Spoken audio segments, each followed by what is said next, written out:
Hi friends, it's good to be back again with you today as we share another one of our art books from the Figge Art Museum's Big Picture program. And I'm just excited about the book that we have to share today. I know we've all been at our homes for a long time now, and sometimes it sort of makes us want to find things that are a little more interesting. So I hope that the book that we're going to share today will help you imagine maybe your home in a whole new way. And you might be thinking, well, what do you mean by that, Mrs. Wriedt? The story we're going to share today is a special book called The Big Orange Splot. And I love it because it talks about how we can make our houses our own, and it's a wonderful place to be, which is sometimes what we have to remind ourselves, especially during a time when we're spending so much time in our houses, right? So the author of our story today is Daniel Pinkwater, and you might see very closely here, right here is our main character, and his name is Mr. Plumbean. So we're gonna learn about Mr. Plumbean and his special house and how that happens through the big orange splot. So my guess is that a splot is a mixture of a spot and a splash, right? Splot. Say that word. It's kind of fun. There's Mr. Plumbean right there. Mr. Plumbean lived on a street where all the houses were the same. Could you imagine living on a street where all the houses are the same? This is what they look like. How would you even know which one is yours, right? He liked it that way, and so did everyone else on Mr. Plumbean's street. This is a neat street, they would say. But then, one day, a seagull flew right over Mr. Plumbean's house. He was carrying a can of bright orange paint. Can you see that? No one knows why. And he dropped the can, no one knows why, right over Mr. Plumbean's house. Look at, ba-boom, there it goes. It made a big orange splot on Mr. Plumbean's house. Ooh, too bad, everybody said. Mr. Plumbean will have to paint his house again. I suppose I will, said Mr. Plumbean. But he didn't paint his house right away. He looked at the big orange splot for a long, long time, and then he went about his business. The neighbors got tired of seeing that big orange splot, and someone said, Mr. Plumbean, we wish you'd get around to painting your house. Okay, said Mr. Plumbean. He got some blue paint and some white paint, and that night he got busy. He painted at night because it was cooler. Look at him painting his house at nighttime. When the paint was gone, the roof was blue, the walls were white, and the big orange splot was still there. Then he got some more paint. He got red paint, yellow paint, green paint, and purple paint. Can you find Mr. Plumbean's house now after all that painting? In the morning, the other people on the street came out of their houses. Their houses were all the same, but Mr. Plumbean's house was like a rainbow. It was like a jungle. It was like an explosion. Look at that. I think we know which one is his. There was the big orange splot. And there were little orange spots. There were stripes, there were pictures of elephants and lions and pretty girls and steam shovels. The people said, Plumbean has popped his cork, flipped his wig, blown his stack, and dropped his stopper. They went away, muttering. I don't think they were too happy about it, huh? That day, Mr. Plumbean bought carpenter's tools, and that night he built a tower on top of his roof, and he painted a clock on that tower. So now look what his house looks like. It's got a tower on it. The next day, the people said, Plumbean has gushed his mush, lost his marbles, and slipped his houser. They decided that they would pretend not to notice. Because we all know that sometimes when people do things that annoy us, maybe the best thing to do is to just ignore it, right?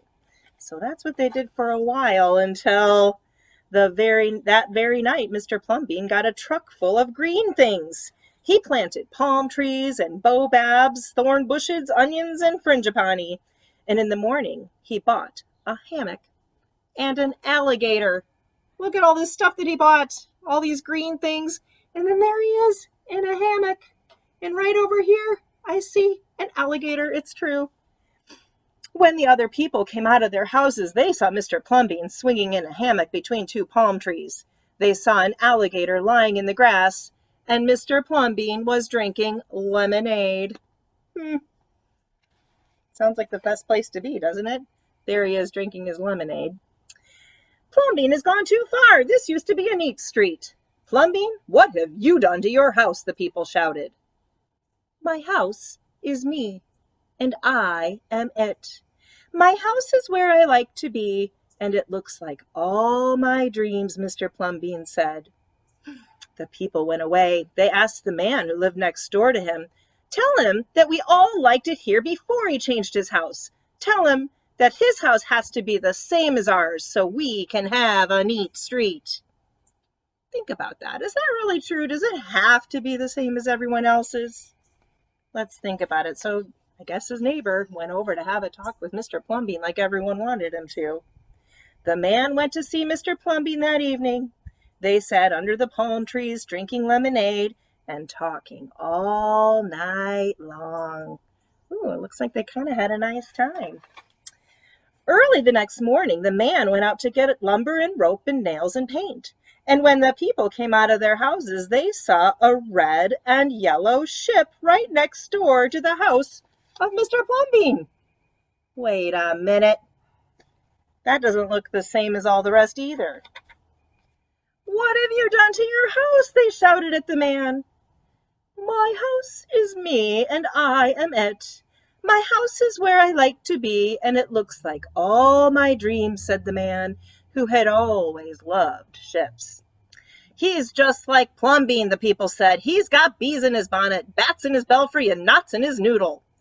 Then one by one, they went to see Mr. Plumbean late at night.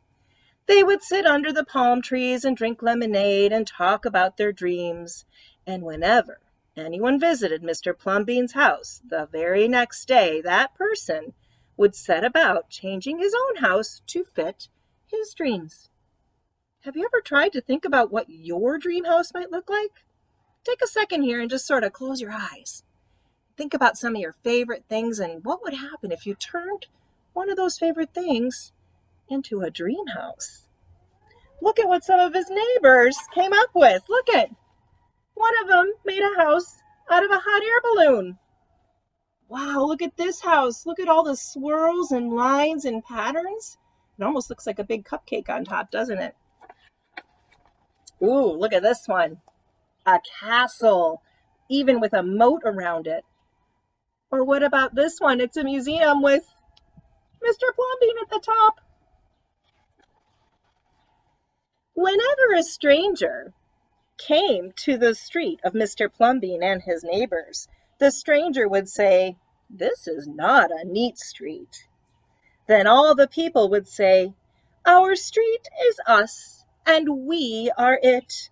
Our street is where we like to be, and it looks like all our dreams."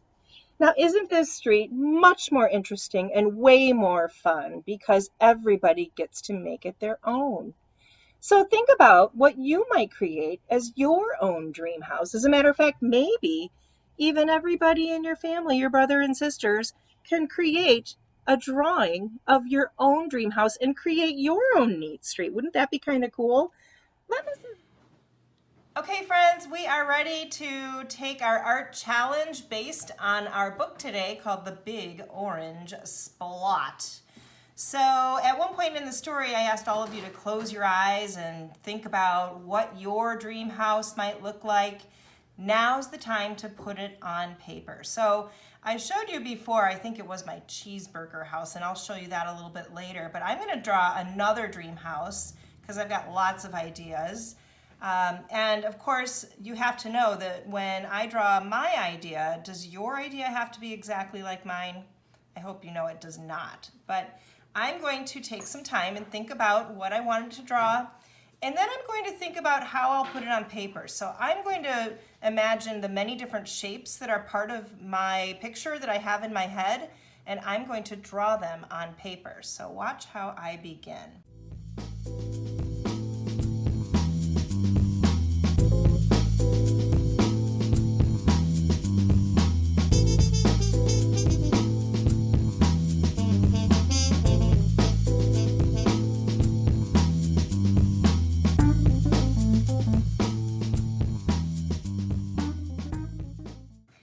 Now that I have my idea drawn on paper, I've used my pencil. I'm going to go back over my drawing with some black crayons so I can see my lines.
Okay, friends, I hope you see that one of my favorite things that I could maybe live in someday would be a big, huge fruit bowl. And you'll notice that I put all different kinds of shapes inside of my image or my picture here. I even gave some details here of maybe some strawberry flowers. Maybe I'll add a little bit of sunshine up here. I'll add color on top of color. Ask people in your family or maybe neighbors who can drop off a few pictures or other classmates what you're doing. Here's my cheeseburger again. Wouldn't this be cool to make a whole street like Mr. Plumbean's Street? Thanks for watching.